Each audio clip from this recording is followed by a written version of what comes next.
Bueno, pues si todo funciona correctamente, vamos a comenzar ahora mismo ya la sesión de esta mañana. Yo me presento en primer lugar, soy Nieves Ágreda, soy la subdirectora de la Cámara de Comercio de Zaragoza y en esta ocasión me corresponde dar la bienvenida a todos los participantes en esta nueva sesión, en el cual pues, tiene como objetivo debatir sobre la situación generada con la pandemia del COVID-19 y analizar y compartir ideas sobre cómo salir de esta crisis generada en base a lo aprendido en anteriores crisis y también pues, en base a la experiencia que vamos observando de China, que es el primer país que tras sufrir la pandemia empieza ya a salir y a desarrollar su actividad empresarial y comercial.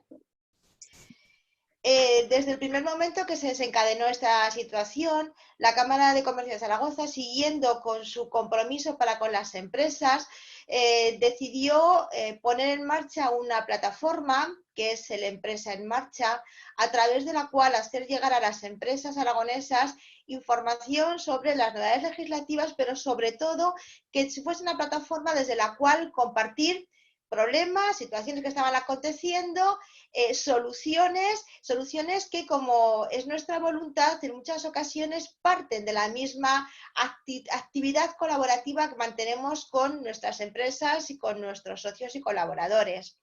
Por eso, en esta ocasión, se ha organizado esta actividad que la realizamos conjuntamente con PricewaterhouseCoopers, que es socio de nuestro Club Cámara Líder, a los cuales pues presento y doy la bienvenida y transmito nuestro agradecimiento por compartir con Cámara y con todos ustedes unas, seguro que más que interesantes, ponencias, reflexiones y contenidos en esta mañana. Para dirigir la actividad contamos con Manuel Martín, él es el socio líder de mercados de PricewaterhouseCoopers. Tenemos también presente al socio de Zaragoza, Ángel Hernando, estrecho colaborador también de Cámara, y junto con él el resto de participantes en esta actividad, todos ellos socios y responsables, profesionales, responsables y analistas de PricewaterhouseCoopers, que le dejo a Manuel, que él hará las presentaciones de todos ellos. Ya únicamente, bueno, pues una reflexión que también a la cual me planteo como Cámara. Esta situación nos obliga a cambiar a todos y uno de esos cambios es precisamente lo que hacemos hoy. Comunicarnos de una forma diferente utilizando las nuevas tecnologías, en este caso pues las herramientas que nos permiten hacer esta presentación y participar panelistas junto con los asistentes. Si un reto hemos tenido que afrontar en primer lugar es bueno, pues el reto tecnológico, para muchos de nosotros efectivamente es un reto y por lo tanto sí que les transmito a todos ustedes pues que tengan un poquito de comprensión también si en algún momento pues hay alguna dificultad de naturaleza técnica. Detrás de todo esto está nuestro compañero Ramón Añaños. Él es el responsable de marketing y también pues el principal artífice y del cual emanan gran parte de las iniciativas e ideas que desarrollamos en el Club Cámara, que está asumiendo el reto tecnológico también que nos permita tener esta reunión. Ramón, muchas gracias. Para todos los que asistan también, que sepan que se pueden estar comunicando con nosotros a través del chat. Cualquier incidencia tecnológica y sobre todo aquellas consultas que quieran o aquellos comentarios que quieran que hagamos llegar a los panelistas, a los ponentes, para que luego al final de sus intervenciones podamos mantener también un enriquecedor debate. Nos las pueden hacer llegar a través de la plataforma, a través del chat o a través de las preguntas y respuestas. Y sin más dilación, porque bueno, yo no debería de robar más minutos de esta presentación, paso a ceder la palabra a Manuel Martín y él ya, Manuel, nos vas a presentar el resto de componentes del panel y bueno, los objetivos en concreto de la sesión de esta mañana. Muchas gracias y para cuando quieras, Manuel, comienzas. Muy bien. Muchísimas gracias, Nieves. Gracias a Nieves y a Ramón, que puedo confirmar que es un experto en el uso de estas nuevas tecnologías, que nos ayuda mucho con esta conexión con Zoom. Bueno, yo creo que si algo va a quedar para el futuro positivo de esta crisis es eso, ¿no? Es cómo podemos trabajar de una forma remota y de una forma muy eficiente. Si nos imaginamos esta sesión con todos los asistentes que hay, que creo que hay 64, trasladarlo a un entorno físico con los costes añadidos que tiene y posiblemente con menos eficacia, evidentemente las relaciones sociales no se tendrían, pero realmente la eficiencia yo creo que se va a quedar aquí definitivamente. Quería dar las gracias especialmente en nombre de PwC a la Cámara de Zaragoza por la oportunidad que nos da de compartir con vosotros nuestras reflexiones alrededor de cómo hacer frente a esta crisis, en el entendimiento de que nadie ha hecho frente a una crisis como esta nunca, con lo que intentamos reflexionar y aterrizar cosas que han pasado previamente para intentar identificar cuál puede ser el futuro. No sé si estoy compartiendo la presentación o si lo podéis ver.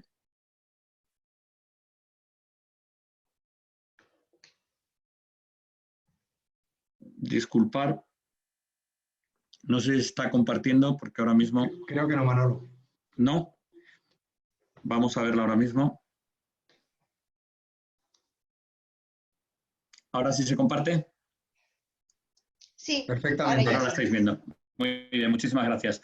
Bueno, primero quiero introducir a mis compañeros de ponencia. Con nosotros hablarán en este orden Bernat Figueras, que es el socio de Strategian, es el área de estrategia de PwC, Nacho Carvajal, que es Senior Manager del ámbito de legal y fiscal, nos dará la visión más legal de lo que está pasando, y Josep Peric, que es el socio responsable en Cataluña de lo que llamamos de BRS, es fundamentalmente el que se dedica a ayudar a las compañías en reestructuraciones y en refinanciaciones. Pues como os decía, vamos a intentar poner un poquito de luz. Se nos ha ocurrido poner un poco de luz sobre lo que está pasando, intentando replicar lo que ha pasado pues, hace 2 o 3 meses en China, ¿no? Tuvimos una sesión para muchos de nuestros clientes con nuestro presidente de China y de ahí sacamos algunas de las conclusiones que mis compañeros van a compartir, ¿no? Como decía, no tenemos una hoja de ruta clara de qué es lo que va a pasar en los próximos años, en los próximos meses. Bueno, yo creo que desde el punto de vista sanitario se está hablando de que estamos llegando a esta meseta, a esta estabilización en el número de casos, tanto de fallecimientos como la caída de nuevos casos. Es obvio, tenía que pasar porque el confinamiento tiene que funcionar, es evidente. Aquí el reto no es tanto cómo estamos confinados, sino cómo salimos del confinamiento. Y este es el reto que hoy va a ser mayúsculo, porque si nos fijamos en lo que está pasando en China, la incorporación al trabajo se está produciendo, pero se está produciendo de una forma lenta y con multitud de salvaguardas sanitarias y en un país como España, que está configurado de una forma mucho más social que lo que es China, será un reto tremendo, ¿no? Por tanto, yo creo que ahora lo que tenemos que centrarnos fundamentalmente es en cómo volvemos a trabajar y en qué situación van a quedar nuestras empresas a partir de ahora, ¿no? Lo que sí es cierto, yo creo que es evidente, igual que decía como un poco anécdota, el cambio que se va a producir en cómo vamos a trabajar, porque el tema digital obviamente se queda definitivamente. Yo creo que el training que hemos conseguido en 2 semanas, poniendo a nuestras empresas a trabajar, yo creo que es una formación acelerada que se va a quedar. Es cierto que también el mundo va a cambiar en muchas cosas. No sé, vosotros estáis muchos en Zaragoza, que es un hub logístico. No sé si tiene sentido que estemos dependiendo de unas mascarillas chinas que se hacen en China, con un robot, casi sin mano de obra. No sé qué costaría trasladar una fábrica de ese tipo, tener una fábrica de ese tipo en España. Yo creo que aspectos como seguridad de suministros, supply chain, seguridad y trazabilidad sanitaria, yo creo que eso lo vamos a ver claramente y en muy breve plazo de tiempo. Como decía, China está volviendo gradualmente a la normalidad. Pero claro, China aparece ahora mismo con una situación, por ejemplo, en el retail, donde están prácticamente todas las tiendas abiertas, pero en muchos casos solo el 50% del público que asistía iba hace unos meses a las tiendas está yendo. El hábito todavía, el miedo a ir a comprar todavía existe. O donde, por ejemplo, ha caído el sector de automoción un 92% la venta de coches, ¿no? O sea, poco a poco y gradualmente los concesionarios están todos abiertos, pero paradójicamente lo que se está haciendo es vender coches por Internet y se están configurando por Internet. Por tanto, yo creo que el tema de China nos tenemos que fijar. El turismo está sufriendo tremendamente, que es algo que va a pasar en España. Entonces yo creo que nos tenemos que fijar, pero yo creo que el caso español tiene unas ciertas particularidades. El nombre que aparece aquí, Ramón Chao, es nuestro presidente en China, que nos dio la charla el otro día a un montón de clientes. Yo creo que es obvio que esto no se va a empezar a ver el pico de salida hasta que haya un factor exógeno a nuestra economía, como es la aparición, en primer lugar, de un tratamiento médico, del cual yo estoy relativamente esperanzado. Yo creo que si seguís el enorme número de test clínicos de productos existentes que se están haciendo en todo el mundo, yo os diría que en un mes habrá con cierta seguridad un tratamiento más o menos definido para este tipo de virus. Otra cosa es que haya suficiente producto para hacer ese tratamiento, pero el diseño del tratamiento en un mes y pico existirá. Otra cosa es la vacuna, que tiene unos procedimientos muchísimo más largos. Me parece, psicológicamente, desde el punto de vista de negocio, disponer de un tratamiento que a todas luces es muy probable que nos obligue posiblemente a toda la población pasar a un test y ser tratado incluso sin síntomas, el disponer de un tratamiento psicológicamente ayudaría muchísimo a recuperar gran parte de los negocios que están sufriendo más. Nosotros en España sufriremos lo que está, digamos, directamente relacionado con nuestro negocio, pero también con el negocio de fuera. O sea, que Estados Unidos se esté convirtiendo y se vaya a convertir posiblemente en el país número 1 en cuanto a afectados, es un daño tremendo en la economía, pero también en el turismo. Entonces, tenemos que resolver el problema de una forma global para que cada uno de los países podamos salir adelante. Como decía, esto va a provocar en muchos negocios una transformación disruptiva y va a cambiar hábitos de consumo. Aunque parezca mentira, todos estamos viviendo hoy la compra de cercanía, ¿no? Y eso es algo que hasta hace muy poco lo teníamos bastante abandonado. Todo esto obviamente va a transformar radicalmente los hábitos de nuestros clientes y da muchísima importancia a la tecnología. Aquí nos vamos a encontrar también posiblemente un mundo mucho menos globalizado y con ámbitos de proteccionismo, no sé si por país o por ámbitos económicos, como puede ser la Unión Europea. Pero es obvio que nos vamos a encontrar con circunstancias tremendamente proteccionistas en algunos países. ¿Qué tenemos que hacer como compañías? Como compañía tenemos que intuir cuál va a ser el entorno, porque en función de eso tendremos que decidir qué tenemos que hacer. Cada negocio tiene que identificar y tiene que entender cuál puede ser su caída del negocio que la tuviera en los próximos meses. Hay que ajustar los tamaños y los dimensionamientos de la compañía a esa expectativa de negocio más pronto que tarde. Tenéis que tener un equipo comprometido y adecuado porque obviamente esto va a ir de trabajar más, mucho más, posiblemente por menos dinero en los próximos meses, y esto, la compañía tiene que salir adelante de esta forma. La plantilla crítica hay que asegurarlo, y aquí nunca más que ahora la tesorería es crítica. Nosotros lo que planteamos, desde luego, es monitorizar día a día. Os digo un caso particular, en Price todos los días a las 8 de la mañana tenemos una reunión solamente para hacer el seguimiento de la tesorería, porque es un factor absolutamente clave en esta crisis. Huelga decir que a diferencia de la crisis del 2008, nos estamos encontrando un sector financiero más sólido que lo que estaba entonces y una enorme capacidad de liquidez por parte de las entidades financieras y del Banco Central Europeo. Pensamos que por liquidez no será, eso es una buena noticia, y os anticipo que hoy por hoy cualquier banco español, no solo por las medidas del gobierno de los avales ICO, sino en cualquier circunstancia, está en una buena predisposición para, aunque Josep lo confirmará esto, una buena predisposición siempre que la compañía sea sólida y tenga perspectivas, una muy buena predisposición para poder financiar las compañías.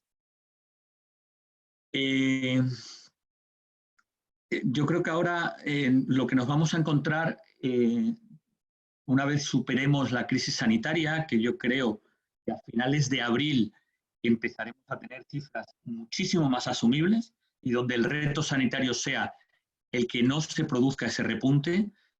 De nuestras conversaciones con nuestros compañeros chinos, están pensando que en octubre, con el invierno, el virus pudiera repuntar. Bien es cierto que nadie conoce, desde el punto de vista epidemiológico, con qué grado de fuerza, porque una gran parte de la población podría estar inmunizada, pero como hipótesis de trabajo, en octubre podríamos encontrarnos algún pico del virus. Pero digo, una vez superada la crisis sanitaria o, digamos, estabilizada, lo que nos vamos a encontrar es una crisis económica gigante. No vamos a tener a nivel mundial una caída del PIB como la que vamos a ver ahora desde la Gran Depresión. Daros cuenta que a nivel global el PIB iba a crecer en estos tres trimestres próximos entre un 3 y un 4%, alrededor del 3,5%. A nivel mundial, la mejor expectativa es que el PIB pueda caer un 2,5%. Y podemos ver un cierto repunte en la situación económica, pensamos que a finales del tercer trimestre o en el cuarto trimestre del año. Eso, en cualquier caso, nuestra expectativa es que el PIB del 2019 que tuvimos no se recuperará hasta el año posiblemente 2022. Entonces, es un impacto importante. El nivel de paro que hemos visto, que lo que hemos visto en estos últimos días, es la parte visible del iceberg, porque yo creo que el número de ERTEs va a seguir incrementándose, va a tener un impacto muy fuerte en la caída del consumo. Por eso hay sectores que se recuperarán más rápidamente, el tecnológico, el de infraestructuras, el de sanidad. Parece que el de sanidad no está impactado, pero daros cuenta que toda la sanidad privada que está ahora mismo a disposición del Estado ha retrasado multitud de operaciones y tratamientos, y todo el sistema farmacéutico, prácticamente la parte, digamos, de más margen, de más negocio, todo lo que es la parte, digamos, más visible en la farmacia Dermo y tal, eso ha caído de una forma radical y simplemente están trabajando, está incrementando un 40% el volumen en tratamientos, digamos, médicos, pero que es de menos margen. Pero la sanidad se recuperará rápidamente y el sector agroalimentario. Sin embargo, los sectores tremendamente impactados aquí será el turístico. Nosotros pensamos, y esto es una obsesión del gobierno, recuperar este verano el sector turístico va a ser tremendo. Creo que se limitará a un turismo nacional y en función de cómo haya ido la crisis sanitaria. El sector automóvil en España tenemos un 90% de exportación, va a sufrir muchísimo. Pensamos que a nivel mundial este año 2019, incluso con la inercia que veníamos, caerá la producción alrededor del 40%. Y el sector aerolíneas, transporte y consumo minorista también se va a ver impactado. Yo creo que como introducción, yo creo que es suficiente. Si os parece, pasamos a Bernat, que nos va a dar su visión desde el punto de vista de estrategia. Creo que se va a tener que desconectar de la imagen, ya la habéis visto, pero es que para asegurar la calidad del sonido va a desconectar la imagen y luego seguimos con Nacho y con Josep. Yo voy a seguir viendo ahora las preguntas y voy a ir agrupándolas. Gracias. Gracias Manolo. Voy a intentar conectar, me he conectado a través del teléfono, así que de momento mantengo la cámara y voy a empezar a compartir pantalla. Espero que veáis todos. Un segundo. Voy a compartir pantalla. Vamos a ver. Bueno, deberíais estar viendo, si todo va bien, un documento con un fondo negro y un oso que parece que ruge detrás de un fondo nevado. ¿Lo veis? Sí, Bernat, todo perfecto. Sí, se ve. Todo lo veis, vale, de acuerdo. Muchas gracias. Mirad, una de las cosas que esta crisis de alguna forma nos preguntan las empresas y que tiene un denominador común es la enorme incertidumbre de la situación que nos rodea, ¿no? Algunas técnicas empresariales como el escenario planning, como lo que era el business wargaming, cosas que estaban prácticamente olvidadas, han empezado a desempolvar y con razón, ¿no? Porque las empresas quieren saber, oye, ¿qué va a pasar? O sea, ¿cómo va a impactar esta crisis mis planes de negocio, mis planteamientos a medio o corto plazo, teniendo en cuenta de que estamos afrontando una situación que no se ha vivido nunca antes y donde no hay ningún tipo de referente que nos permita planificar y poder tomar decisiones con una cierta anticipación en base a un futuro que es, si cabe, mucho más incierto de lo que hemos estado viviendo en los últimos, yo diría, años o incluso décadas, ¿no? Sin embargo, lo cierto es que esta enorme incertidumbre que está relacionada con esta crisis complica y mucho la calibración de cualquier tipo de modelo, porque falla en esencia la comprensión de lo que es fundamental en cualquier modelo económico, en cualquier plan de negocio, que es la demanda a corto o medio plazo y en particular también la capacidad de consumo de las familias, ¿no? Yo sé que como empresarios, como profesionales, estamos muy habituales a los sistemas deterministas, ¿no? Nos resulta insoportable pues el retraso del AVE o incluso pues una predicción meteorológica desacertada que fastidia nuestro fin de semana en la nieve, ¿no? Hasta tal punto estamos acostumbrados a estos escenarios que cuando queremos proyectarlos sobre la situación actual en el ámbito de la empresa, pues nos resulta exageradamente complicado. Y es normal, ¿no? Y resulta frustrante. Las informaciones cambian literalmente a diario. Hay externalidades asociadas a las decisiones adoptadas por el gobierno cada día, pues a los cuales nos hacen ir para un lado o nos hacen para ir hacia otro, ¿no? Si somos un sector esencial o no somos un sector esencial para la economía. Si nos abren el canal o nos cierran el canal. También la horquilla de personajes infectados que pueden ir entre los 100.000 y pico oficiales y los 16 millones que estima el Imperial College es tan escandalosa pues que también complica enormemente la calibración de cualquier tipo de modelo, ¿no? O la propia duración del estado de alarma, por poner solo 3 ejemplos que añaden muchísima volatilidad a unos modelos que ya de por sí son muy complicados, ¿no?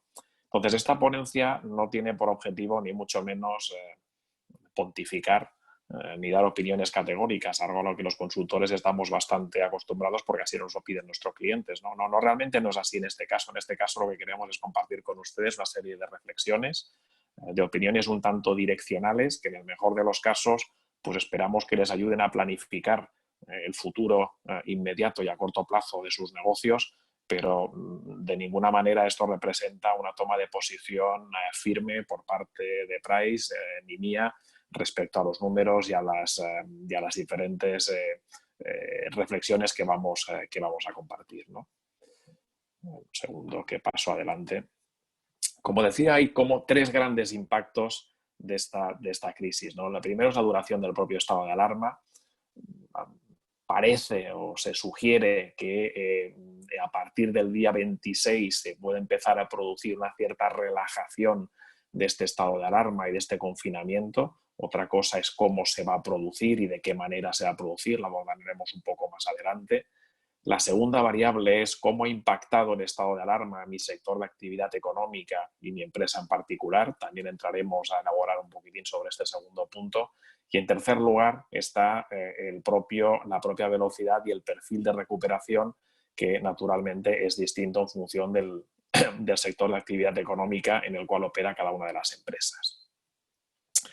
En cuanto a lo que es la duración del estado de alarma, los modelos más cercanos que tenemos, este cuadro que están viendo, lo que ilustra a la izquierda es la curva, la raya roja que hay abajo es cuando se levantó el estado de alarma, digamos, el equivalente a lo que es el estado de alarma en China a partir del día 100. Y lo que vemos en el gráfico de la derecha es que todavía nos queda un periodo notable para relajar esta curva en España en relación a lo que fue el ritmo de crecimientos de contagio en China.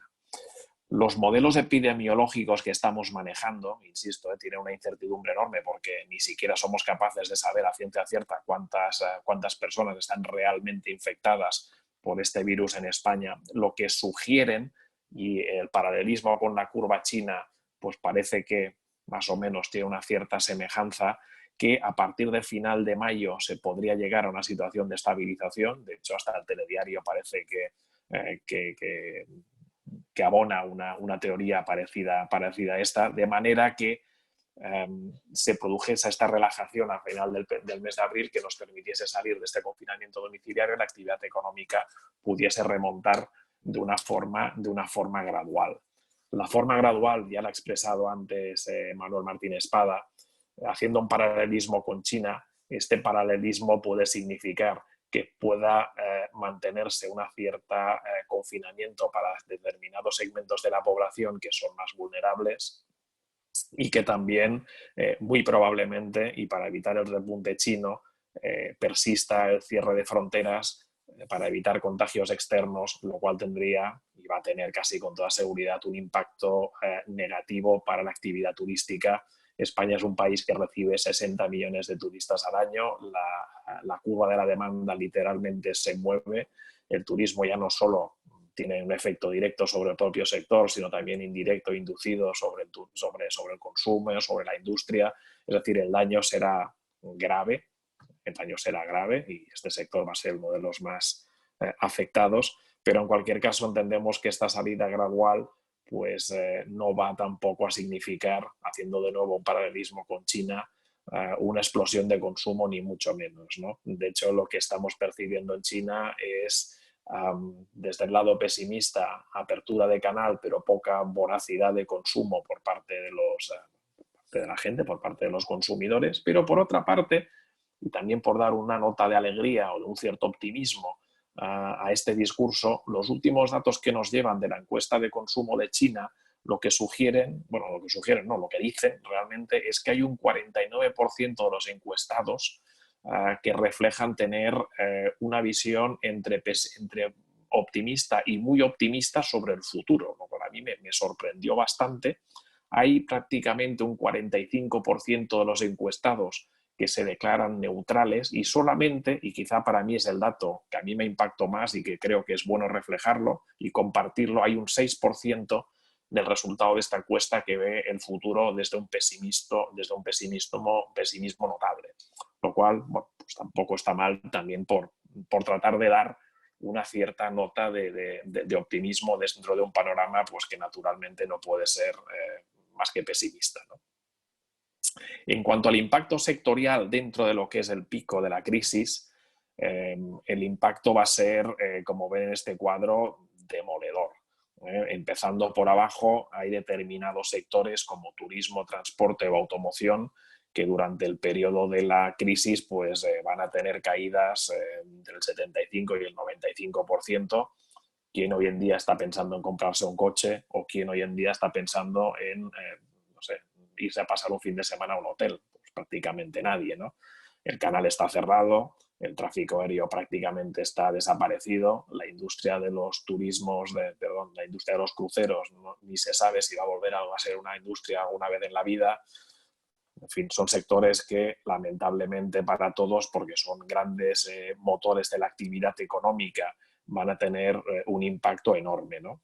Por arriba de todo hay algunos sectores que, sin tampoco destacar especialmente, sí que estimamos que pueden tener un comportamiento un poco más positivo, en particular lo que es sanidad y farma, más en sanidad que en farma. El canal farma, la verdad es que depende mucho de lo que es, para simplificarlo, la venta de producto de no prescripción, por simplificarlo mucho, que va desde el OTC hasta las cremas y este tipo de cosas, ¿vale? Y esto, pues, naturalmente baja la propensión del consumo y el canal va a sufrir.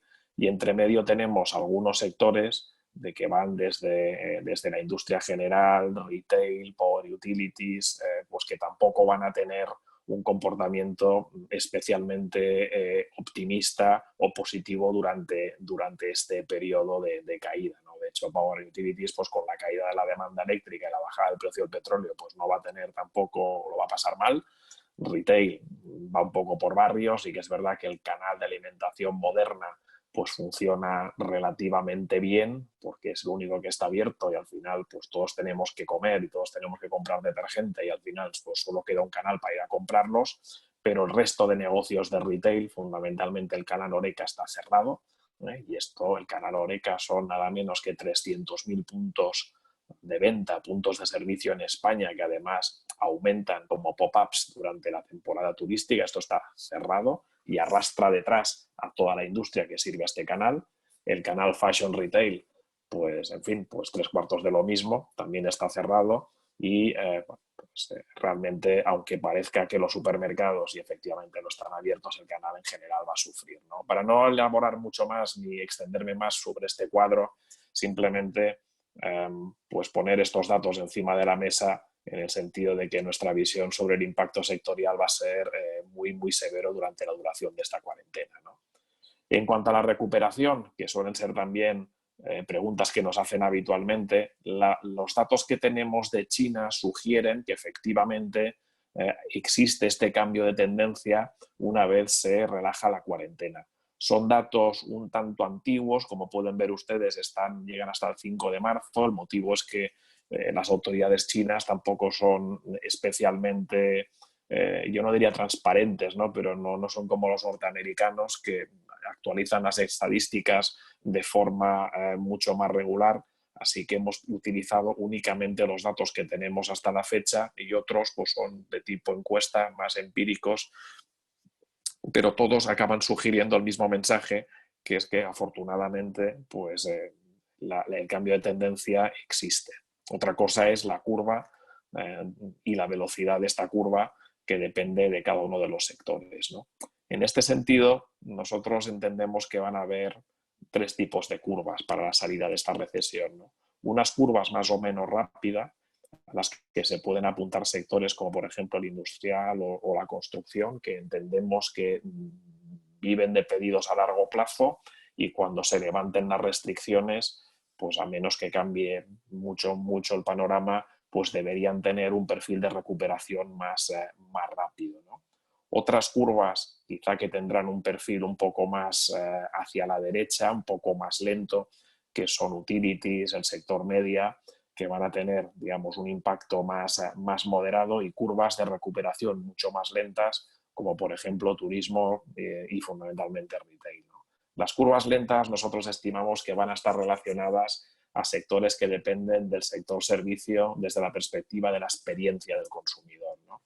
Por más que se abra el canal retail, el consumidor, y es algo que también empezamos a contrastarlo en las conversaciones casi semanales que tenemos con los chinos, toman decisiones que tienen que ver con la percepción asociada a la salud y al healthy de esta experiencia de consumo que tienen y discriminan mucho en base a ellas, ¿no? Y es normal. Es decir, cuando se abra la cuarentena, todos nosotros tendremos que tomar decisiones de si me voy o no voy a cenar a un restaurante. Y la ecuación está muy clara. Es decir, por un lado tengo el beneficio o el placer que me produce ir a un restaurante y por otro lado tengo el riesgo de contagiarme porque puedo ir a un restaurante por más que se hayan levantado las restricciones. Entendemos que ese trade-off va a pesar y va a pesar durante mucho tiempo. O sea, los patrones habituales de consumo, la experiencia de confort que exige el cliente para gastar su renta disponible en este tipo de servicios, va a estar exageradamente relacionada, al menos en el corto plazo y probablemente también en el medio plazo, con esta experiencia asociada a sanidad, a salud, a trust, y las marcas que sepan encapsular este sentimiento en una propuesta de valor mucho más, o si acaso, un tanto distinta a la que se ha visto hasta la fecha, van a ser marcas, van a ser negocios que van a resultar ganadores, tanto si vendes experiencias como si vendes productos y servicios, ¿no? El otro día hablábamos con uno que hacían sistemas de ventilación asociados a obra residencial nueva. Pues efectivamente los sistemas de ventilación, si eres capaz de encapsularlo desde la perspectiva de vender aire limpio, saludable, renovable y demás, pues tienes una propuesta de valor mucho más sólida probablemente que si lo vinculas única y exclusivamente a la eficiencia energética simplemente por poner los parámetros, ¿no? Y esta es una tendencia que entendemos que se va a repetir, ¿no? Claro, el cruce de lo que sufre el negocio o el sector dentro de la cuarentena y lo que es el perfil de la recuperación, que son estas tres curvas que esperábamos, pues ilustran el grado de exposición que puede tener cada sector y cada empresa dentro de esta crisis y la propia salida del sector dentro de la crisis, ¿no?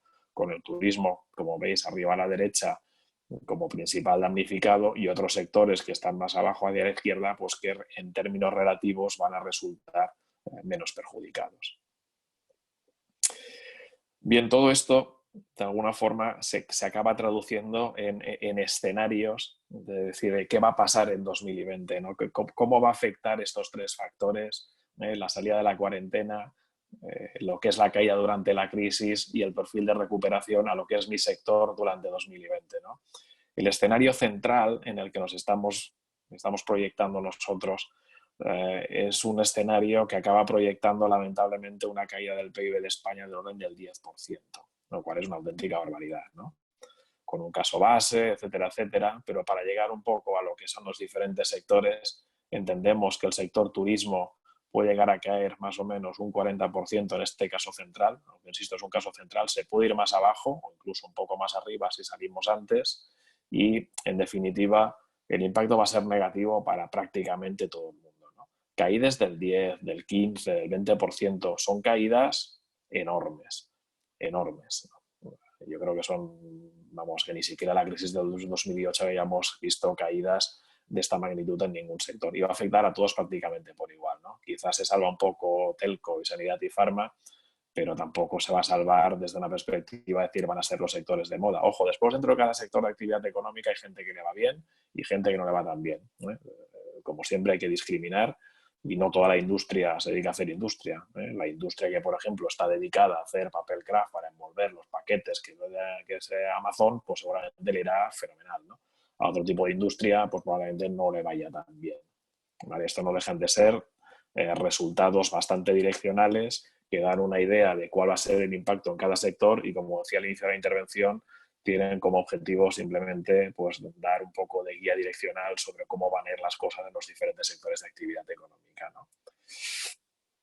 Este frenazo del 10%, simplemente por ponerlo más o menos en contexto, está muy por encima de la caída de la crisis de la eurozona durante 2011-2013, muy por encima de lo que es la caída de Lehman Brothers, incluso está a niveles casi, bueno, la guerra civil, yo no sé si en la guerra civil había mediciones de PIB que fueran más o menos acertadas o como mínimo fiables, pero yo creo que el gráfico este que están viendo tiene como interés fundamentalmente ilustrar en términos comparativos qué significa una caída general del 10% en el PIB de España, ¿no? O sea, la caída es durísima, el impacto va a ser durísimo en todos los negocios, en todas las empresas, y ahí creo que lo has dicho antes, Manuel, no queda otra que trabajar más por menos dinero, y de aquí solo se sale trabajando, ¿no? Pero trabajando todavía más duro de lo que trabajamos hasta ahora, ¿no?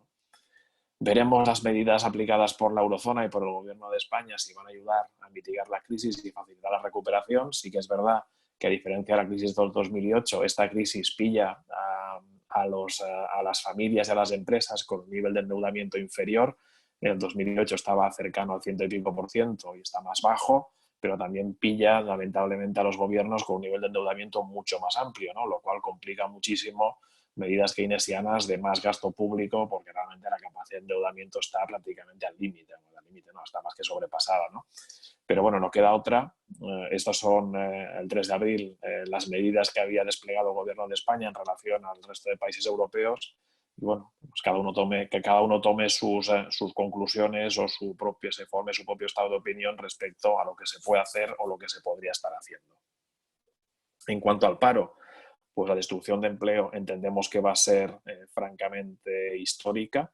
El gráfico que está a la izquierda ilustra la correlación que existe entre lo que es el nivel de desempleo y la caída de PIB, con 6-8 puntos porcentuales de desempleo por cada 5% de caída de PIB, pues nos lleva a una magnífica cifra, prácticamente por extrapolación, que nos podemos ir tranquilamente a caídas del paro que pueden estar incluso hasta el 16%, como puntos porcentuales, no en tanto por ciento, sino en puntos porcentuales, lo cual nos situaría unos niveles de desempleo prácticamente récord, lamentándolo mucho, ¿no? Los niveles de desempleo no son tampoco exclusivos de España.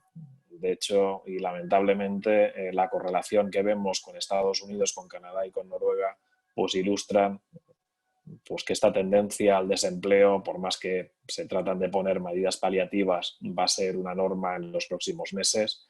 En Estados Unidos el número de peticiones de seguros de desempleo se ha multiplicado por 10, en Canadá por 9, en Noruega por casi 4. No va a ser una excepción España, nos tememos, con lo cual habrá que esperar tiempos bastante duros, ¿no? ¿Y qué se puede hacer? Pues nosotros, al menos a las empresas, les recomendamos 3 cosas, ¿no? En primer lugar, ejecutar y planificar en tiempos difíciles, ¿no? Lo primero, resolver asuntos inmediatos. La salud de los empleados, lo primero, la salud de los empleados, lo segundo, y la salud de los empleados, lo tercero. Y después, proteger las fuentes de suministro, las relaciones comerciales, como no puede ser de otra manera. Después también resolver las situaciones de tesorería a corto plazo. Si no hay tesorería, no hay plan de negocio, no hay EBITDA, no hay nada. Y en tercer lugar, pues empezar a preparar estos escenarios. De esta se sale, de esta se sale. El tema es que algunos van a salir bien y otros van a salir mal. Y la diferencia a veces entre salir bien y salir mal es no improvisar. Es empezar a tomar decisiones en el corto y en el medio plazo, las luces cortas pero la mirada larga. Y estos ejercicios de escenario planning, de business wargaming, pueden ayudar a entender un poco mejor cómo va a funcionar mi empresa en el contexto sectorial en el que opero, y yo puedo ser capaz de tomar decisiones de forma anticipada que pueden resultar muy útiles al futuro. Después también recomendamos preparar el periodo post-crisis con una cierta anticipación, ¿no? Detallar planes de acción modulares, escalables, para una salida lenta, una recuperación más o menos acelerada. De nuevo, recomendamos no improvisar y preparar planes de contingencia prácticamente para todo, para lo malo, pero también para lo bueno, porque oportunidades para algunos va a haber. Y después también entendemos que va a haber oportunidades de money que van a surgir de la crisis. También hay que estar preparado por ello. Y por último, bueno, ganar tras la crisis ya lo dejo casi como algo a medio plazo, pero sí que a veces pensar fuera de la caja, reinventar el negocio para adaptarnos a lo que será una nueva normalidad, que empezamos a intuir cómo puede ser, pero sigue siendo algún muñeco un tanto brumoso y que no sabemos cómo se va a comportar, pero que sin duda el teletrabajo, las nuevas formas, los nuevos patrones de consumo de los consumidores, por mencionar solo 2 cosas, van a cambiar incluso la propia globalización.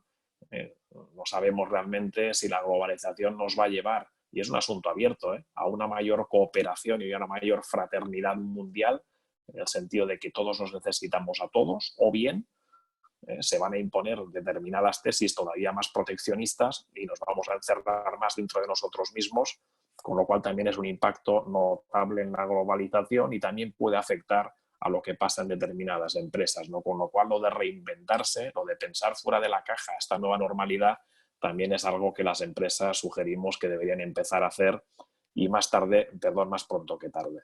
Yo con lo cual no sé si me he extendido demasiado, si es así pido disculpas y doy paso a Manuel o al coordinador para que continúe con la exposición. Muchas gracias, Bernat. Ahora vamos a ver a Nacho. Solo una cosa también, cuando dice prepararos para la postcrisis, la primera cosa que hay que empezar a prepararse es qué va a pasar después de Semana Santa. Digo, hay que empezar a pensar que después de Semana Santa la restricción de que solamente se puede trabajar en empresas de servicios esenciales se va a levantar.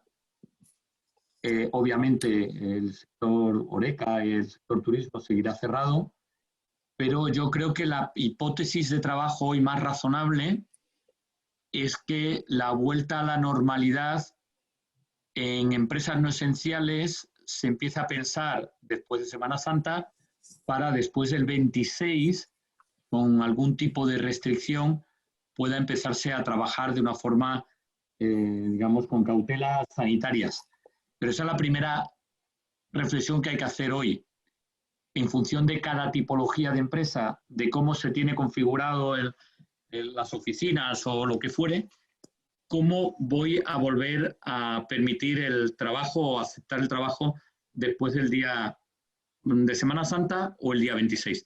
Esa es la primera decisión que hay que tomar ya en el corto plazo, porque hay que ir pensando en ello, porque lo tenemos encima y va a haber restricciones del gobierno que todavía no saben, pero lo que sí es cierto es que se va a abrir bastante, fundamentalmente para evitar el colapso económico. También un tema importante, las cifras cada Bernat, que son dramáticas. Aquí siempre hay una reflexión si la salida va a ser en V, que parece que no, que puede ser en U. El ancho de la U es el tema. Aquí hay un componente psicológico enorme, que es que si mañana, como puede pasar en un mes, tenemos un tratamiento antiviral que se puede administrar incluso de forma ambulatoria, el cambio es radical en cuanto a volver a hábitos previos, ¿no? Y esta es un poco la esperanza que tenemos que tener para que estas expectativas de caída puedan moderarse. Dicho eso, la caída del consumo por el paro va a ser tremenda y en eso sí se va a parecer a la crisis del 2008. Si te parece, Nacho, te doy el turno. Sí, muchas gracias, Manuel. Muchas gracias a todos por conectaros a esta sesión. Voy a compartir la presentación. Perfecto. Pues me ha tocado el honor de exponeros en este corto periodo de tiempo de 15 minutos, un poco más breve para dejar tiempo a los ponentes y al turno de preguntas, exponeros cuál es el cuadro que tenemos desde el punto de vista laboral sobre las opciones jurídico-laborales que tienen las compañías a día de hoy para afrontar la crisis sanitaria derivada del coronavirus, ¿no? Y cómo pueden ajustarse al impacto que ha creado sobre la actividad de las compañías. Inicialmente, con la declaración del estado de alarma, lo que se ha producido es una imposibilidad de desarrollar la actividad laboral para todos los sectores afectados por esa declaración del estado de alarma, y que básicamente lo que ha dado lugar es a la posibilidad de que las empresas puedan acogerse a expedientes de regulación temporal de empleo por causa de fuerza mayor. Adicionalmente, la normativa surgida a raíz del Real Decreto Ley 8/2020 ha contemplado también la posibilidad para todas aquellas empresas que, si bien no están imposibilitadas de desarrollar la actividad porque no están incluidas dentro del decreto de estado de alarma, ha contemplado la posibilidad de acometer expedientes de regulación temporal de empleo derivados de la caída de producción motivada por el coronavirus. Este tipo de ERTEs son diferentes a los ERTEs por fuerza mayor, pero lo que ha hecho el gobierno ha sido, de alguna manera, agilizar su tramitación.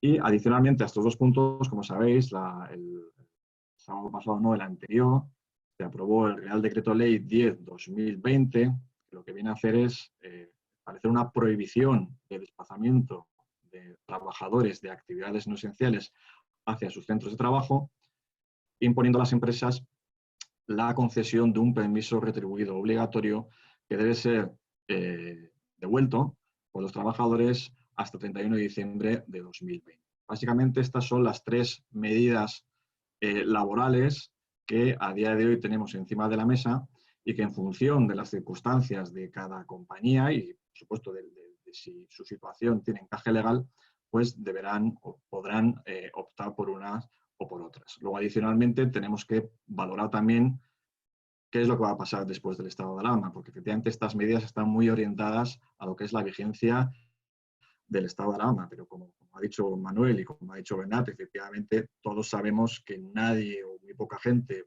va a querer comprar un coche de aquí a final de año y prácticamente nadie va a querer reservar unas vacaciones en un hotel, ¿no?, este verano.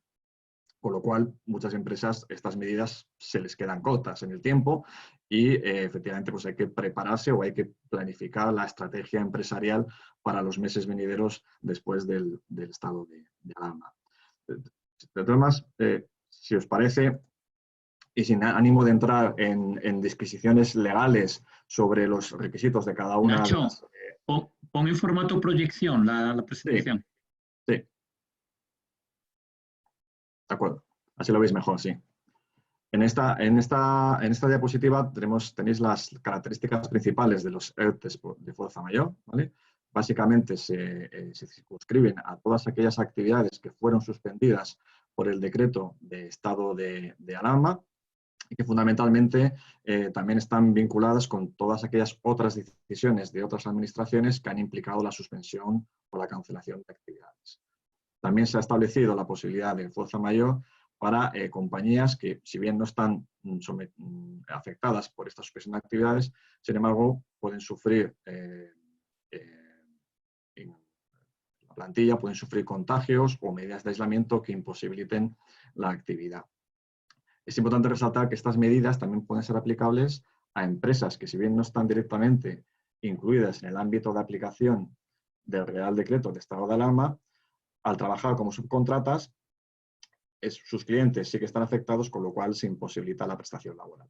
El procedimiento es un procedimiento que se inicia mediante una solicitud a la autoridad laboral, en la que es muy importante acompañar un informe en el que se acredite esa pérdida de actividad como consecuencia del coronavirus. La resolución de la autoridad laboral se debe emitir en el plazo de 5 días y la falta de resolución expresa implica la aceptación por silencio administrativo de la solicitud. Y luego lo que es muy relevante es entender que esta medida tiene efectos retroactivos desde la fecha de la fuerza mayor, que generalmente se va a entender que es la fecha de declaración del estado de alarma, es decir, el 14 de marzo. No obstante, si tuviéramos partes de la actividad o trabajadores que han prestado servicios en días posteriores, no podríamos aplicar el ERTE por fuerza mayor hasta la fecha en la que realmente no hubiera ninguna actividad. Este tipo de ERTEs, como sabéis, tiene como efecto que la compañía puede solicitar una exoneración de cuotas de seguridad social, ¿vale? Esta exoneración será del 100% de la aportación empresarial en empresas de 50 o más trabajadores y del 75% en el caso contrario. Y luego, un efecto muy importante es que la disposición adicional sexta del Real Decreto Ley 8/2020 establece el compromiso de las compañías que hayan optado por el ERTE de fuerza mayor al mantenimiento del empleo durante un periodo de 6 meses desde la reanudación de la actividad. Todavía es incierto en qué se traduce esta obligación de mantenimiento del empleo, pero bueno, la opinión generalizada es que lo que se va a penalizar es la realización de despidos objetivos por causas económicas o de expedientes de regulación de empleo de extinción. No obstante, está todavía pendiente de desarrollo reglamentario esta obligación de mantenimiento del empleo.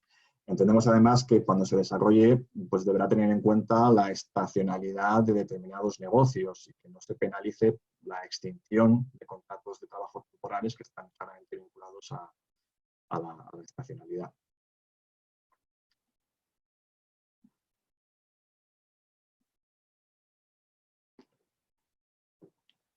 Habíamos aquí realizado una diapositiva concreta para el tema de sanidad, ¿no? Porque en el apartado de sanidad, sin querer detenernos mucho, se ha establecido por el Real Decreto Ley 9/2020 una prohibición de realización de expedientes de regulación temporal de empleo.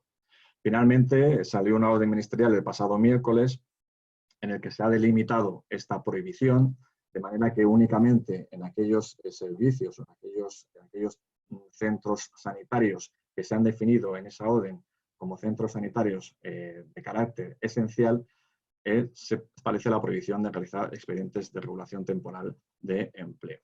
¿Vale? Pero es una cuestión muy específica del sector sanitario.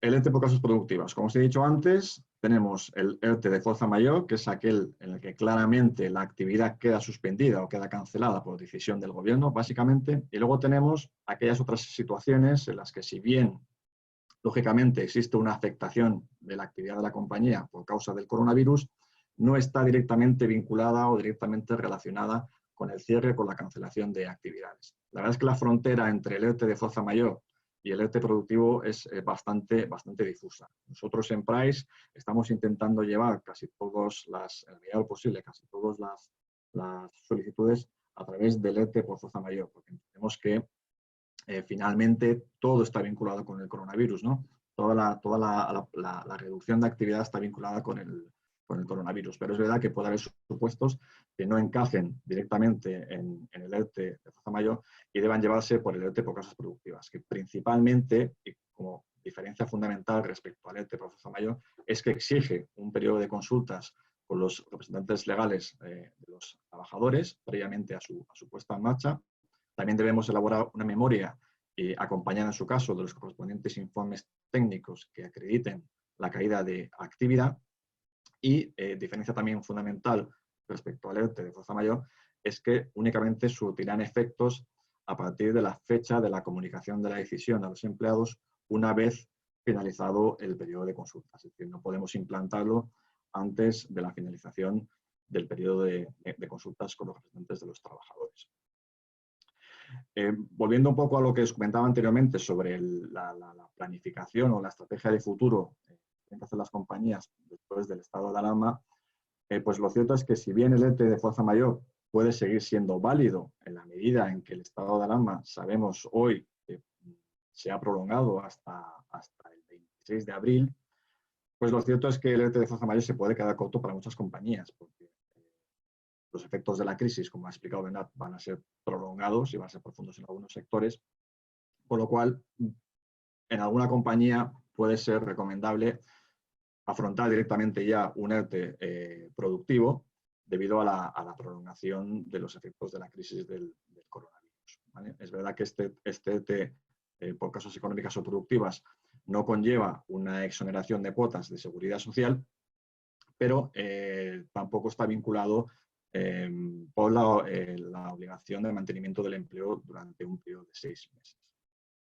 Y luego tendremos también la opción, si los efectos de la crisis son todavía mucho mayores en nuestros negocios, en nuestras compañías, la opción que sigue abierta y que sigue siendo legal y que sigue estando regulada, que es la de los expedientes de regulación de empleo de extinción. A día de hoy no hay ninguna normativa que nos impida hacer expedientes de regulación de empleo de extinción. Es verdad que habéis oído hablar de la prohibición de hacer despidos, ¿vale? Pero esta prohibición está vinculada exclusivamente a la duración del estado de alarma y además no es una prohibición como tal, sino simplemente lo que al final se ha regulado es que las compañías durante el estado de alarma no pueden acometer despidos vinculados a las causas del coronavirus. Y en ese caso los despidos se consideran injustificados con el derecho del trabajador a recibir la indemnización por despido improcedente. Pero no existe ninguna prohibición de acometer despidos y a día de hoy no existe ningún impedimento legal para que una vez transcurrido el estado de alarma y si la situación de crisis se prolonga, las compañías puedan acometer expedientes de regulación de empleo de extinción. Por eso, como os decía, es muy importante que cada compañía, en función de las circunstancias, en función de sus proyecciones, es el momento de planificar cuál va a ser la estrategia a seguir para flexibilizar sus costes laborales a las causas, a las circunstancias económicas y productivas de cada una de ellas. Pero dejando a un lado lo que son los ERTEs, lo que son los ERES, también nos parece interesante exponer otras medidas de flexibilidad laboral, no vinculadas exclusivamente a la suspensión de contratos o a la extinción de contratos, y que pueden ayudar a las compañías, o por lo menos a algunas partes de la plantilla, a flexibilizar las condiciones laborales para adaptarlas a la situación actual. Bueno, la primera de ellas es el teletrabajo. El teletrabajo, lo que es muy relevante tener en cuenta es que en todas estas medidas de ajuste de ERTES, la autoridad laboral va a estar muy vigilante para no incluir a trabajadores que pueden teletrabajar en los expedientes de regulación de empleo. Es decir, el teletrabajo se establece como opción prioritaria de las compañías. Todos aquellos puestos que sean teletrabajables y que además exista actividad, no podemos meterlos en un expediente de regulación de empleo. El trabajo se articula como opción prioritaria. Se han regulado también, mediante el Real Decreto Ley 8/2020, varias medidas de reducción de jornada y de adaptación de jornada a las que pueden optar los empleados, fundamentadas en las necesidades derivadas del coronavirus, es decir, la necesidad de quedarse en casa con los niños porque el colegio está cerrado, la necesidad de cuidar a un enfermo de coronavirus. Se regulan entonces medidas de adaptación de jornada y de reducción para los empleados. Nosotros también estamos recomendando a los clientes, lo veis en los puntos 3, 4 y 5, otras medidas que ya están reguladas en el Estatuto de los Trabajadores para flexibilizar la jornada de trabajo de los empleados.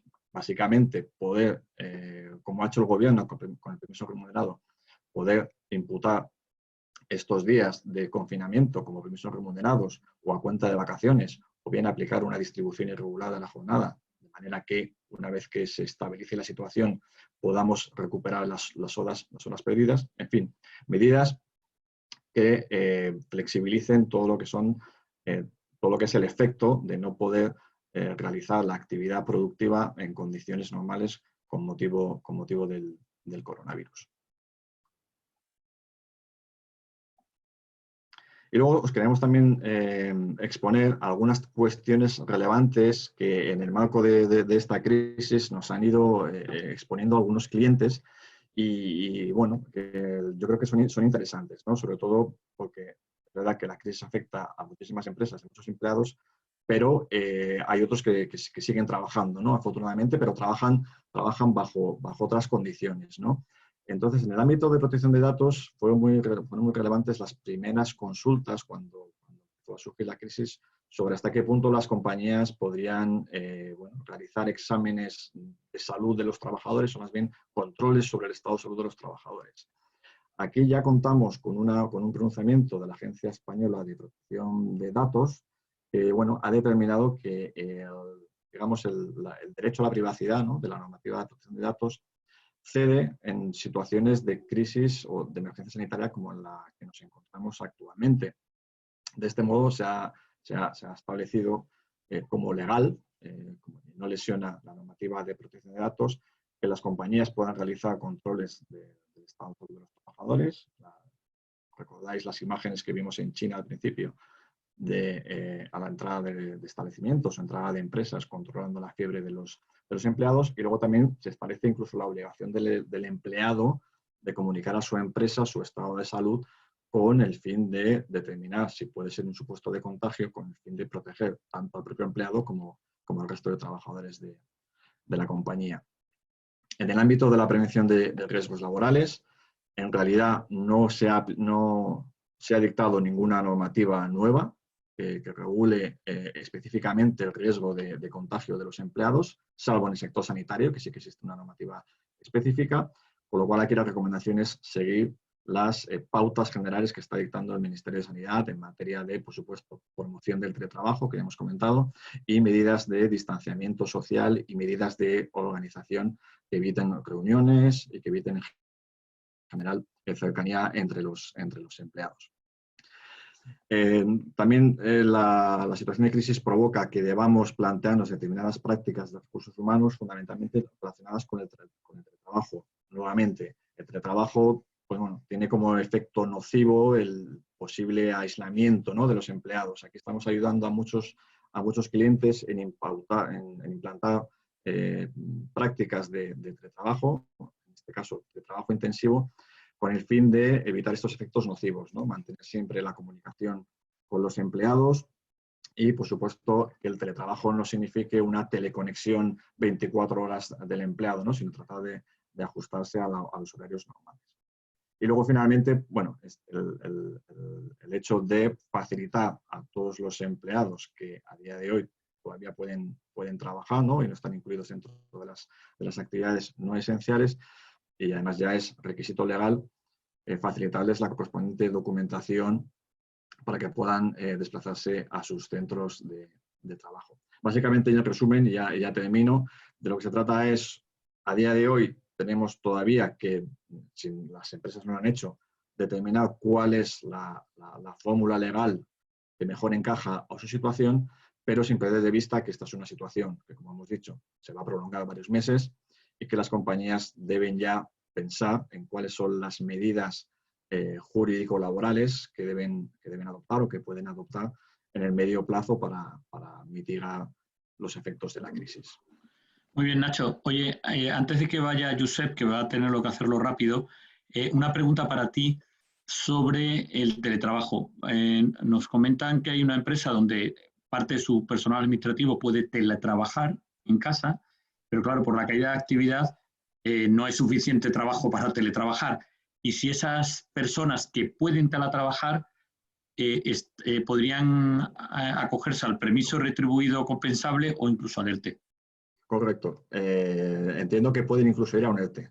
Efectivamente, es verdad que la normativa establece la prioridad del teletrabajo, pero si resulta que esos hipotéticos teletrabajadores no tienen carga de trabajo porque se ven arrastrados por la caída de producción, se puede justificar perfectamente que pasen a un expediente, incluso a un expediente de regulación temporal de empleo. Vale, perfecto. Y Bernat, perdóname una pregunta que había, era para aclarar tu cifra del 16% de paro, si es 16% de incremento sobre la población activa o sobre el porcentaje actual de paro. Lo que sugeríamos es que la correlación que estamos manejando sugiere que por cada 5 puntos porcentuales de PIB se lleva por delante entre 6 y 8 puntos porcentuales de desempleo. O sea, quiere decir que el desempleo se incrementaría 16 puntos o 16%. No, 16 puntos, lamentablemente. Por eso, 16 puntos. Es que dijiste 16%, por eso. Ah, no, pues disculpad, no. Ojalá. 16 puntos. Vale.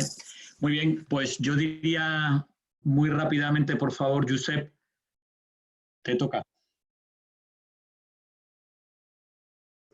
Muchas gracias, Manu. Gracias a Nieves y Ramón por la oportunidad y a todos los asistentes.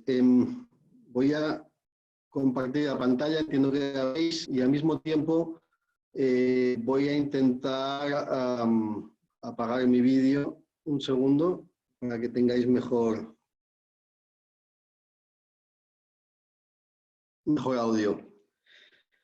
Bueno, pues muchísimas gracias, como decíamos.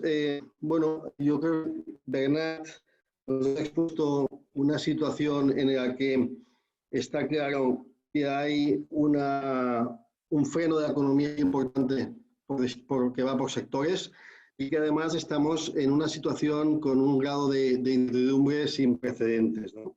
Entonces, más allá de los empleados, que efectivamente ha de ser el primer objetivo, el segundo y el tercero, el siguiente objetivo que indicaba Bernat en su presentación y que nosotros compartimos es la preservación de la caja. La preservación de la caja, el cash is king, que se hizo famoso en la crisis de 2008, ahora ha vuelto con una fuerza inusitada.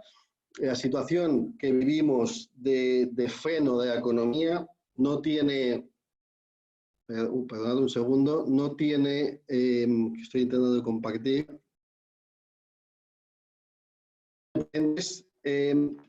y la parte positiva que tenemos es que en muchas de las situaciones será un efecto coyuntural. No obstante, el impacto operativo que vamos a tener en muchas compañías con bajas temporales, con discontinuidad en la demanda, ruptura de stocks, nos va a provocar seguro en la mayoría de compañías un impacto financiero reducido en unas dificultades de liquidez que nos van a obligar a tomar medidas para la preservación de esta caja en orden a mantener la actividad, la continuidad de nuestro negocio. Ello puede tener más un impacto en la relación con los bancos. No tenemos que pensar que los bancos van a estar a nuestro lado desde un punto de vista solidario, que también, y el gobierno y el Estado, como veremos después, ha puesto medidas para ayudar a ello, pero al final los bancos también tienen su balance, tienen que preservar su solvencia y puede haber en el corto y en el medio plazo un impacto en nuestra relación con ellos, ¿no? Esto nos lleva a que prácticamente hoy todas las compañías están enfocadas en un solucionado tema laboral, están enfocadas en la respuesta de las siguientes cuestiones que no afectan solo al director financiero, sino a toda la compañía y, por supuesto, a la dirección general, ¿no? ¿Qué caja tenemos? ¿Cuánto aguantamos ante este escenario de incertidumbre que no sabemos cuánto tiempo vamos a estar así? Y con una previsión de cobros realista, porque también vamos a tener bastantes impactos en impagos, sean negociados o no, pero probablemente en muchos sectores, muchos clientes nos van a pedir aplazamientos o nos van a dejar de pagar directamente. ¿Cuánto tiempo aguantamos con la caja que tenemos? También decía Bernat que nos tenemos que preparar para lo peor y gestionar para lo mejor. Pero en esa preparación para lo peor, tenemos que ver cómo podemos generar más caja de manera rápida. ¿Qué activos tenemos lateral?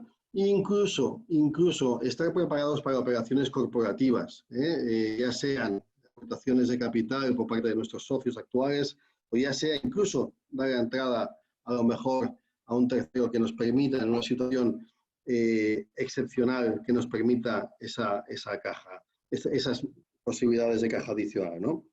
También tenemos que hacer un análisis de cuáles son los pagos esenciales que tengo que garantizar la viabilidad de mi negocio. ¿Qué pasivos puedo negociar, puedo gestionar? No estamos hablando de impagar, aquí ponemos dejar de pagar, pero de forma negociada, de forma consensuada.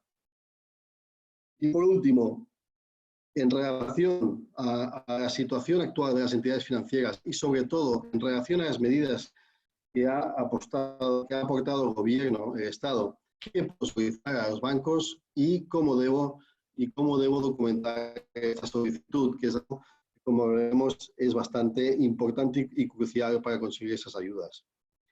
Antes, en la slide de estrategia, nos enseñaban distintos impactos en función de la afectación del sector y en función de la duración de esa recuperación del sector. En términos de impacto global, nosotros añadimos una más, que es el nivel de estrés financiero de alarma. De forma que habrán compañías que tengan un impacto potencial y una recuperación razonablemente rápida del COVID-19 y antes estaban en una situación de estrés, correcto, estrés financiero, correcto. Con lo cual, sus previsiones tienen que entrar en unas necesidades de liquidez inmediata circulante y eventualmente una búsqueda de financiación puente para cubrir aquellas pérdidas que probablemente tendremos seguras y probablemente también de cuentas resultados por el impacto del COVID-19. Después tenemos compañías que ya tienen un impacto medio, en los cuales a estas situaciones tenemos que hacer una reflexión estratégica de nuestra viabilidad. Tenemos que ver si es necesario reestructurar nuestro pasivo financiero, que probablemente en muchas ocasiones sí que será necesario acometer determinadas actuaciones en ese pasivo financiero, más allá de solicitar nueva financiación. Incluso analizar posibles alternativas a esa financiación bancaria para operaciones a medio plazo, ¿no? Por último, compañías que tengan un mayor impacto, que la situación se convierta ya no coyuntural, sino que es estructural, pues tenemos también que analizar posibles escenarios preconcursales para cuando se levante la situación de carencia judicial o de estilo judicial que tenga. En definitiva, en función de donde estemos, en cada uno de nuestra compañía, en estos niveles de estrés, en si la situación es más coyuntural o más estructural, en todo caso las soluciones pasan por preservación de la caja, probablemente por una refinanciación de la existente y con casi toda seguridad con una necesidad de dinero nuevo. Y lo tenemos que hacer de forma rápida, transparente y generando confianza a nuestros socios, a las entidades financieras.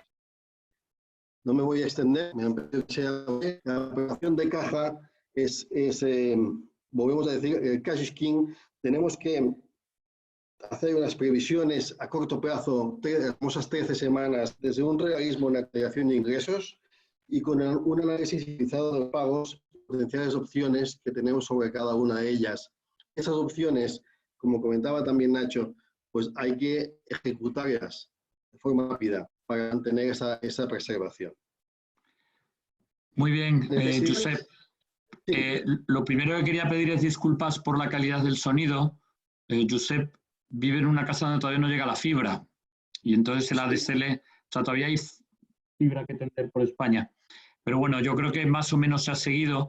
Ahora tenía algunas preguntas. Yo sí que quería remarcar en el tema que decía Josep, las ayudas del Estado vía Vale SICO o cualquier otro tipo, hay que ser ágiles al hacerlo, porque el dinero se va a acabar, eso seguro. Y yo lo que os recomiendo es que cuando vayáis a solicitarlo vayáis con unas proyecciones económicas más o menos sólidas, o por lo menos que se transmita esta solidez, porque la agilidad a la hora de tomar la decisión por parte de la parte contraria, ya sea primero del banco y luego si tiene que dar el avalico del ICO, yo creo que ayudaría. El entrar en el discurso de me falta esta documentación, termínamela y tal, yo creo que hace que se nos pueda perder la ventana de liquidez. Hay un par de preguntas, una yo creo que es para Nacho. Dice, los autónomos de una sociedad limitada que hemos solicitado prestación por cese de actividad por fuerza mayor desde el 14 de marzo y nos han cargado el recibo de autónomos de marzo, ¿tenemos que seguir pagando el recibo de autónomos en abril, mayo, etcétera? ¿Cómo nos van a devolver los recibos pagados de más? Sí, pues mira, la devolución entiendo que tendrá que hacerse mediante el procedimiento que actualmente está en vigor de devolución de ingresos indebidos. Hasta lo que yo sé, no existe un procedimiento específico. De todas formas, Rafael, lo vamos a mirar detenidamente y te contestamos. Tenemos tus datos. Creo que tenemos tus datos, te contestamos por escrito, pero creo que el procedimiento sería el general de devolución de ingresos indebidos. Y la otra para Bernat dice, ¿hay alguna estrategia con los lazos empresariales con China bajo el siguiente argumento? ¿La actividad de China necesita que sigamos consumiendo? Lo veo desde la fluctuación en precios de coste materia prima y o productos terminados. Y de esta fluctuación puede generar un escenario desconocido en el post-COVID. Sí, a ver, sí, que el escenario es desconocido, lo comparto al 100%, ¿no? Que China tiene y va a seguir siendo la fábrica del mundo, probablemente también sea así. Lo que pasa es que darle como mínimo una probabilidad de que no sea tan así como ha sido hasta la fecha, y me explico, ¿no? Y tampoco aquí empezar a entrar aquí en geopolítica pues resulta un tanto aventurado, ¿no? Pero sí que es cierto que la propia esencia de la globalización es algo que tenemos que ver y realmente no se sabe, ¿eh? Incluso hablando con los propios chinos, ellos reconocen que también manejan una elevada incertidumbre respecto al concepto de globalización tal como lo hemos oído hasta la fecha. Por un lado, nos estamos dando cuenta de que el mundo está mucho más interrelacionado y que los necesitamos mucho más un país a otro. Y esto sugiere pues, un mayor peso de lo que es el concepto de globalización y del intercambio de productos, de servicios, de personas, lo que hemos visto hasta ahora, y esto abonaría esta tesis. La otra es pues que el progresivo cierre de fronteras y al final la solución política que se le va a dar a muchos de estos problemas sugieran posiciones mucho más proteccionistas de los estados y por lo tanto pues un escenario pues radicalmente distinto o más cercano de alguna forma a después de la Segunda Guerra Mundial desde el punto de vista de intercambios económicos que lo que hemos vivido hasta la fecha. Así que habrá que esperar. Realmente Yo en cualquier caso, sí. por completar lo que dice Bernat, os voy a hacer una reflexión muy personal, ¿no? Pero no sé si sabéis que parece que uno de los productos que puede hacer efecto como tratamiento es la hidrocloroquina o hidroxicloroquina, que es un producto para la malaria que parece que tiene buenos resultados. Bueno, el principal productor del principio básico es India y ha cerrado las fronteras a la exportación, ¿no? Para quedarse ellos con el producto. Es decir, yo creo que hoy que se plantea, por ejemplo, hay reservas estratégicas de crudo. Las refinerías son centros estratégicos que tienen una ley y una tutela especial. Yo creo que eso se va a ampliar, al menos en el perímetro de la Unión Europea, de una forma tremenda, porque hay muchos más productos y fábricas estratégicas de las que se intuía antes de esta crisis, ¿no? Entonces, yo creo que el nivel de proteccionismo o el nivel de racionalidad en el consumo, yo creo que nos vamos a encontrar con un planteamiento de este tipo en breve. También había alguna pregunta sobre si están disponibles las presentaciones. Os las vamos a hacer llegar, estas presentaciones, quizás a través de la cámara, o si tenemos aquí los correos, os los hacemos llegar a todos personalmente a vuestros correos. ¿De acuerdo? Manuel, soy Josep. Quiero disculparme por el sonido. Me parece que ahora ya se ha solucionado el problema. Sí. Porque me he conectado por el móvil. Disculpad, ahora se oye bien. Como decías, no tengo fibra aquí donde vivo. Bueno, no sé si tenéis más preguntas. Yo no veo más. No sé si Ramón o Nieves. A ver. No, que me dicen que ahora se oye perfectamente, Josep. No sé si queréis aprovechar y comentamos al menos las ayudas del ICO o lo dejamos como está en función del tiempo. ¿Cómo lo veis? Manuel, ¿tienes en preguntas y respuestas, tienes todavía alguna pregunta más? Alguna ya está contestada, pero puede que haya alguna que esté sin contestar. Perdón, que no he avanzado la página, perdón.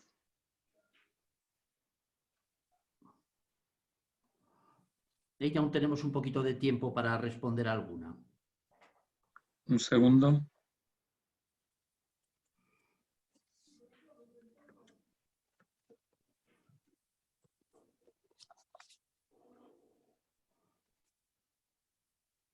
Hay una pregunta sobre un permiso, ¿no? Una pregunta de María.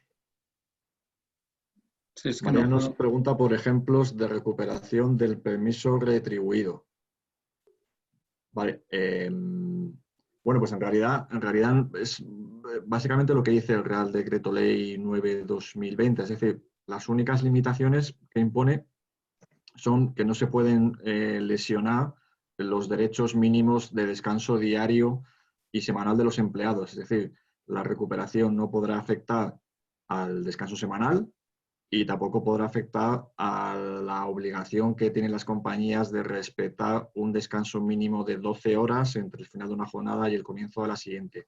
Luego también importante, porque no está contemplado en el Real Decreto, pero sí que nos lo preguntan mucho los clientes, es si puede afectar al derecho a vacaciones. En principio no, aunque el Real Decreto no lo dice, pero no podemos cambiar permiso retribuido por vacaciones, ¿vale? En las vacaciones, a día de hoy, los trabajadores van a tener derecho a disfrutar de las mismas vacaciones como cualquier otro año. También hay una pregunta que si con un ERTE activo por causa de fuerza mayor se puede empezar a gestionar ya uno de causas productivas, es decir, adelantar el tiempo de comunicación a los trabajadores. Sí, correcto. Nosotros lo estamos haciendo en Paraíso. Estamos haciendo este instrumento. Es decir, comenzamos con la petición del ERTE de fuerza mayor y bien porque existe el riesgo de que el ERTE de fuerza mayor lo denieguen o bien porque sabemos que el ERTE de fuerza mayor tiene una vida hasta el estado de alarma, estamos ya iniciando los trámites del ERTE productivo. Se puede hacer perfectamente, sí. Y la otra pregunta es si podéis poner ejemplos de recuperación del permiso retribuido recuperable. Sí, Manuel, es la que estaba comentando antes. Vale, perdona, sí, lo he visto ahora. Vale, perdona. Y luego, quizás para Josep, ¿qué es más aconsejable, solicitar ICO o un préstamo? Pues cuando dices ICO o un préstamo, entendemos que es lo mismo, ¿no? Porque es lo mismo, pero supongo que es la vía, ¿no? Que avala el ICO o no, ¿no? Exacto, sí, supongo que es la vía. Muy rápido, que pienso que puede ser de ayuda. El Estado ha hecho tres grandes líneas de actuación de ayudas, ¿no? Por un lado, la ampliación de la capacidad del ICO a conceder préstamos en 10.000 millones. Que esto conocéis que ya hay una línea que está activa, que es la línea que se abrió por Thomas Cook y que ahora se llama Turismo COVID-19 Thomas Cook, que da un máximo de 500.000 euros por cliente. Aquí tenemos una bolsa de 10.000 millones. Después hay otra bolsa de 2.000 millones que van a cargo del CESCE, que es principalmente para empresas que se destinan a la exportación. Pero a diferencia de antes, no sirve solo para seguros de cambio, sino también son elegibles operaciones de circulante para compañías exportadoras. Con lo cual es una vía interesante, son 2.000 millones que van con cargo a fondo de reserva de los riesgos de internalización. Con lo cual aquí, aunque hay menos compañías que pueden pedir esto porque tienes que exportar, puede ser una buena vía para las empresas exportadoras. Y después está la famosa línea de los 100.000 millones, ¿no? De la que todo el mundo habla. Aquí simplemente indicar que de esta línea de 100.000 millones de momento se han abierto solo las condiciones para 20.000. Como sabéis, de estos 20.000 millones, 10.000 son para pymes y autónomos, 10.000 son para grandes empresas. Y yo me quedaría de momento con 4 datos clave, ¿no? Hasta 1,5 millones, las operaciones no necesitan cumplir condiciones de selección de las empresas. Sí que quedan a criterio de las entidades financieras con los criterios tradicionales de riesgo. Y son compañías que no tienen que estar en morosidad en la Central de Información de Riesgos del Banco de España 31 de diciembre y no tienen que estar en procedimiento concursal a fecha 17 de marzo. Pero no hay muchos más criterios. Son préstamos bastante automáticos en función de la solvencia y según los criterios tradicionales de los bancos. Para más de 1,5 millones, aquí sí que empezamos a estar dentro del marco temporal de ayudas del Estado y por un lado, no tienen que ser empresas en crisis y eso es una definición importante porque está regulada a nivel europeo y se hace para que los países no puedan subvencionar y alterar el mercado de forma artificial. Principalmente empresa en crisis, hay 7 condiciones, pero las más comunes son que la empresa no esté en causa de disolución y cuando son grandes empresas que tampoco tengan durante 2 años consecutivos un ratio de deuda partido por fondos propios superior a 7,5 veces y la que es quizá más limitante para determinados sectores es que su EBITDA tiene que ser superior a sus gastos por intereses. El ratio de cobertura del servicio de la deuda tiene que ser superior a 1. Este quizás es el factor más limitante. Esto es importante porque hay un gran debate entre las entidades de riesgos de cómo se cumplen, cómo se aseguran que se cumplen esos criterios de selección para que el ICO después efectivamente dé ese aval. Porque el ICO solo se pronuncia ex ante para operaciones de más de 50 millones. Por debajo de 50 millones, el ICO se pronunciará ex post. Y sabemos que detrás de cualquier ejecución de aval está el incremento de deuda del Estado, con lo cual hay una tentación natural a que operaciones que no están claras no estén cubiertas. Y lo más importante de estos criterios de elección no es solo qué empresas pueden, sino el destino, la finalidad. No vale todo. Si superamos el 1,5 millones, tenemos unos límites que son 2 veces la masa salarial de 2019, incluido cotizaciones, incluido subcontratas desempeñadas en las sedes, o el 25% de la facturación de 2019, o las necesidades de liquidez a 12 meses, en el caso de grandes empresas o 18 meses en el caso de pymes, que tienen que estar debidamente justificadas. Con lo cual, lo que hay que hacer es un impacto del plan de negocio con el efecto de COVID versus el plan de negocio que teníamos antes, traducir ese impacto a 12 meses o a 18 meses, traducir ese impacto en flujo de caja, cuál es mi impacto en la cuenta de resultados y cuál es mi impacto en la caja,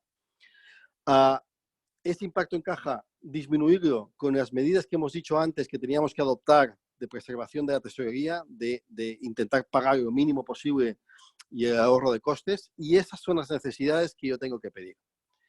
Esas necesidades me entran dentro de cualquier supuesto porque hay un último cajón desastre que es o excepciones superiores condicionadas y debidamente justificadas. Lo importante es que tiene que estar todo muy bien documentado porque el criterio de selección de los bancos va a ser bastante estricto para asegurar que realmente se cumplan esos criterios y ellos a su vez puedan beneficiarse de este aval del Estado que va entre el 60 y el 80%, como sabéis. Nacho, un par de preguntas rápidas. Una, si la compensación de horas va a ser 1 a 1, 1 hora por otra hora después, o 1 a 1,40, como el ratio de horas extras. Y luego, si sabes algo sobre el tiempo de respuesta a la concesión de ERTE de fuerza mayor en Aragón, porque con la Semana Santa, si no hay respuesta de las autoridades en 5 días y el permiso recuperable se acaba, ¿en qué estado quedan las empresas después de Semana Santa si no tienen actividad para reanudar sus operaciones? Vale. Sí, pues mira, respecto a la primera, al final todo dependerá de lo que se negocie con los trabajadores. La devolución de las horas está sujeta a la negociación con los trabajadores. Yo entiendo que no debería pagarse como hora extra, es decir, al final el trabajador lo que va a hacer es devolver tiempo de trabajo que debe a la empresa, ¿vale? Y que ya se le ha retribuido. O sea, la nómina del mes de abril se le va a retribuir conforme a cualquier mes, como si hubiera trabajado estos días, ¿no? Entre el 1 y el 9. Entonces, en mi opinión, no debería abonarse como hora extra. Otra cosa es lo que se pueda negociar con los representantes. En el caso de los ERTEs en Aragón, no tenemos conocimiento de que la Dirección General de Trabajo en Aragón haya ampliado el plazo de resolución de los ERTEs. Algunas comunidades autónomas lo han hecho, en Aragón creemos que no, pero lo vamos a comprobar también. A la pregunta de Sonia lo vamos a comprobar, pero creemos que no. Con lo cual, transcurrido ese plazo de 5 días hábiles sin contestación, el ERTE se entiende aprobado por silencio administrativo positivo. ¿Y qué sucede a partir del 10 de abril? Bueno, el 10 de abril es festivo, pero bueno, a partir del primer día hábil posterior al permiso retribuido y no nos han concedido el expediente de regulación de empleo, pues principalmente que los trabajadores tienen derecho a reincorporarse al puesto en la medida en que también sean actividades que no estén afectadas por el estado de alarma, ¿no? Porque el estado de alarma dura hasta el 26, pero bueno, asumiendo que sean trabajadores que pueden incorporarse por ser actividades no suspendidas, derecho a reincorporarse, y en principio no hay ninguna medida laboral más, salvo que nos dé tiempo a poder aplicar el día 9, el día 10, un ERTE productivo, pero claro, los tiempos son muy cortos. Entonces, aquí en principio pues, los trabajadores tendrían su derecho a incorporarse y derecho al salario. Otra cosa es que podamos acordar con ellos, fuera de los reales decretos leyes, otras medidas que os comentaba antes, es decir, prolongar el permiso retribuido más días o acuerdos con ellos para efectivamente recuperar esas horas en otro tiempo, ¿no? Distribución regular de la jornada, bolsa de horas, etc. Esas otras medidas que también están a disposición o tienen posibilidad las empresas de implantar. Bueno, me dicen que en Aragón son 10 días, no 5 días. Sí, lo estaba viendo, pues puede ser. Es que hay comunidades autónomas que sí que han sacado 2 resoluciones. Pues mira, yo lo desconocía y se agradece la precisión. Josep, 2 preguntas rápidas. Para pedir un préstamo con el aval del ICO, si hay que acreditar la necesidad de financiación, viene provocada por la crisis del coronavirus, y luego si las condiciones de los préstamos son estándar para cada tipo de sociedad por tamaño, facturación, o se negocia por cada solicitante con la entidad bancaria. Empezando por esta última, los precios, lo único que dice el ICO es que tienen que estar a los mismos niveles que antes. y las entidades tienen que trasladar a las compañías los beneficios de ese aval en términos de carencia y plazo, que pueden llegar hasta 5 años con una carencia. Con lo cual, lo único que dice es que tienen que estar más en relación a lo que había antes de la situación de COVID-19. No pueden subir los precios. Y tampoco pueden obligarte, que esto pasa mucho, estamos viendo que pasa, a contratar ningún otro producto. Nos encontramos en compañías, sobre todo pymes, que están pidiendo seguros de vida o algo así. En principio, bajo el paraguas de esta línea de ICO, no podrían pedir nada más.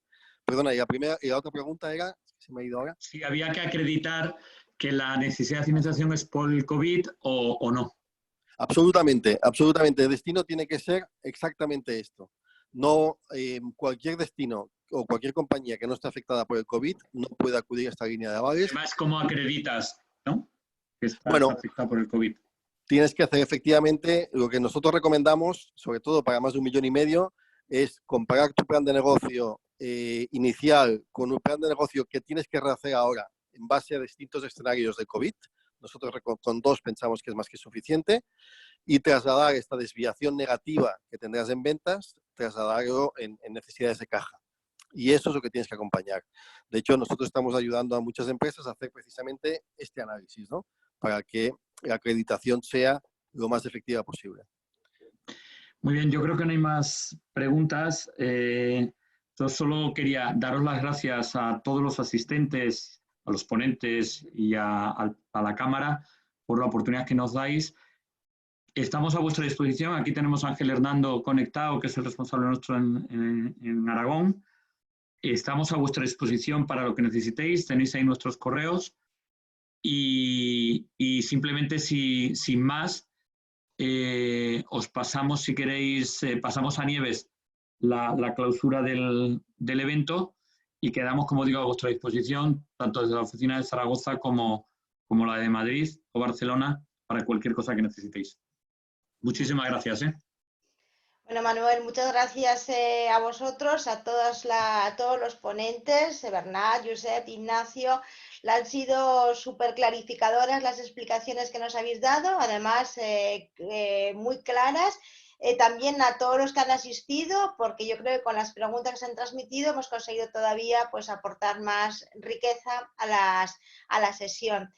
Y tras esto únicamente comunicar que mañana a las 10:30 tenemos prevista una nueva sesión sobre los avales del ICO, sesión a la cual se pueden inscribir a través de la agenda web y también lo encontrarán dentro de nuestro boletín Empresa en Marcha. Esperamos que para todos los asistentes haya resultado pues, una opción cómoda, hayan disfrutado de la jornada de hoy. Y bueno, pues esperamos a muchos de los asistentes hoy verlos también en la jornada de mañana. Muchas gracias a todos.